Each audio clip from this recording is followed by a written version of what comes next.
आज हम भौतिक विज्ञान सेक्शन में इकाई योजना यानी यूनिट प्लानिंग के बारे में जानेंगे। यूनिट प्लानिंग क्या है? सबसे पहले तो हम यह जान लें कि जो शिक्षक की योजना कक्षा अनुदेशन से संबंधित है और यह क्रिया प्रथम दिन से प्रारंभ होकर पूरे सत्र तक बनी रहती है। ये कई तरह की योजनाएं होती हैं। सबसे पहले है वार्षिक योजना जो पूरे वर्ष भर के लिए बनाई जाती है। फिर सत्र योजना जो सत्र के लिए बनाई जाती है। एक माह की योजना यानी एक माह में कितने चैप्टर पढ़ाने हैं यानी खंड वाइज जिसे किया जाता है। फिर है एक सप्ताह की योजना जिसे यूनिट प्लान कहते हैं। फिर है प्रतिदिन की योजना जिसे लेसन प्लान कहा जाता है। लेसन प्लान यानी पाठ्य योजना के बारे में तो हम पढ़ चुके हैं विस्तार से कि पाठ्य योजना क्या है। और अब हम यूनिट प्लान यानी लेसन प्लान जो एक सप्ताह की योजना है यूनिट प्लान है उसके बारे में पढ़ेंगे कि क्या है। यूनिट प्लान सन 1926 में हेनरी मॉरिसन ने इकाई योजना को परिभाषित किया था। एलिजाबेथ बेरी ने हार्वर्ड के चिंतन को इकाई योजना का आधार माना था। छात्र के व्यवहार में अपेक्षित परिवर्तन लाने के लिए शैक्षिक सिद्धांतों के आधार पर पूर्व चिंतन आधारित शिक्षण अधिगम योजना को 2 से 7 कालांश तक प्रयोग में लाया जा सके इसे इकाई योजना कहते हैं। In order to bring about the desired change in the behavior of the students based on educational principles, the pre-contemplation based learning scheme can be used for 7 times. It is called unit scheme. इकाई ना तो विषय वस्तु का एक खंड है और ना एक स्वतंत्र पाठ है। यह एक प्रसंग यानी थीम पर आधारित 2 या 7 पाठों की योजना है। इकाई योजना अपेक्षित उद्देश्यों की प्राप्ति के लिए शिक्षकों द्वारा किसी एक प्रसंग पर उपलब्ध संसाधनों पर आधारित शिक्षण अधिगम रूपरेखा है। एक एग्जाम्पल जान लेते हैं। जैसे एक विषय यानी सब्जेक्ट है हमारा फिजिकल साइंस यानी भौतिक विज्ञान। विषय वस्तु का खंड है टेम्परेचर यानी ताप और इकाई ताप का संचरण।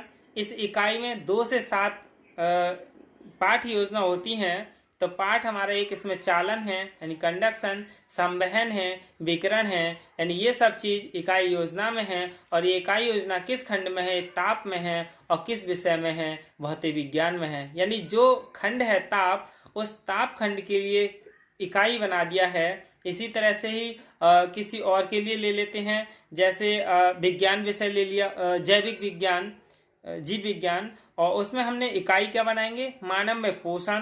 तो मानव में पोषण कई सारे चैप्टर होंगे।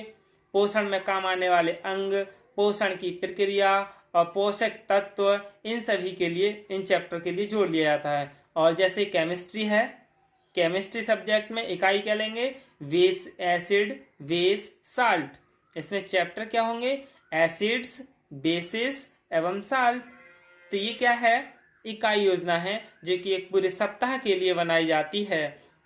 इकाई योजना के प्रधान तत्व के बारे में जान लें कि इसके essential for a unit plan, इनकी क्या एसेंशियल है। इकाई योजना छात्रों की आवश्यकताओं की पूर्ति के लिए है। सर्वप्रथम छात्रों का पूर्व ज्ञान जानना आवश्यक है, फिर अर्थपूर्ण अनुभव विकसित किए जाएं।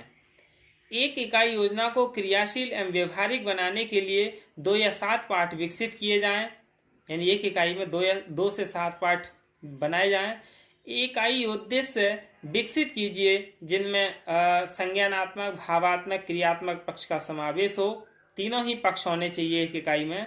अधिगम क्रियाओं में विविधता आवश्यक है। छात्र सक्रिय रहकर ज्ञान निर्माणकर्ता के रूप में संप्रत्यों इन कॉन्सेप्ट्स को डेवलप करते हैं। अब इकाई का कार्यान्वयन यानी इम्प्लीमेंटेशन ऑफ ए यूनिट, यानी किस तरह से इसका कार्यान्वयन किया जाता है। किसी भी इकाई के कार्यान्वयन के 3 पक्ष हैं, यानी प्रारंभिक अवस्था, विकासात्मक अवस्था और अंतिम अवस्था, यानी first stage, second stage and third stage. First stage में क्या है, शिक्षक को यह जानना आवश्यक है कि छात्रों का पूर्व ज्ञान क्या है, इसमें पूर्व ज्ञान एवं नवीन ज्ञान का सामंजस्य स्थापित किया जा सके, छात्रों को अधिगम के लिए आवश्यक प्रेरण किया जा सके। इस अवस्था में छात्रों को आने वाली क्रियाओं का आभास मिल जाता है, जिससे छात्र नवीन ज्ञान प्राप्ति के लिए तत्पर हो जाते हैं। दूसरी स्टेज है सेकंड स्टेज, यानी विकासात्मक अवस्था। सेकंड स्टेज में विकासात्मक अवस्था में विषय वस्तु एवं अधिगम क्रियाओं का एकीकरण होता है, जो प्रभावी ढंग से छात्रों में बोध, कौशल और वृत्ति विकास में सहायक है।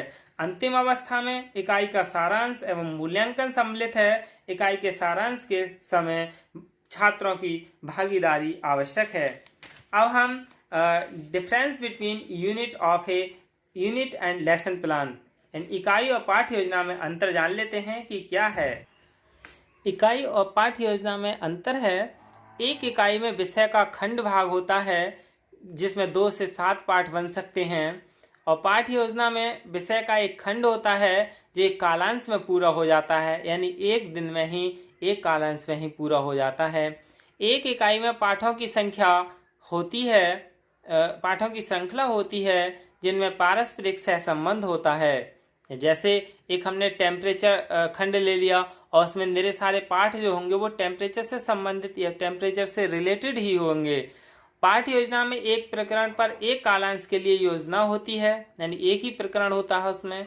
इकाई योजना में सामान्य तथा विशिष्ट उद्देश्य होते हैं जो विस्तार में व्यापक होते हैं, यानी वो एक पूरे सप्ताह के लिए उद्देश्य बनाए हुए होते हैं। और पाठ्य योजना में व्यवहारिक यानी विशिष्ट उद्देश्य होते हैं जो उन्हें कक्ष में एक ही कालांश में उन उद्देश्यों को पाना होता है। अगला है इसमें एक इकाई योजना उद्देश्य, अधिगम क्रियाएं तथा मूल्यांकन की व्यापक छवि स्पष्ट करती हैं, यानी एक सप्ताह में जो पढ़ाया है उसके उद्देश्य और मूल्यांकन इन सभी के लिए स्पष्ट रूप से दिखता है कि क्या इसके उद्देश्य थे, इन्होंने पाया या नहीं पाया।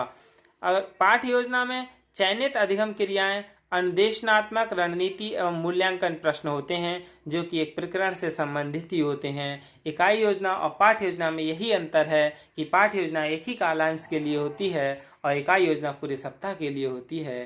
धन्यवाद।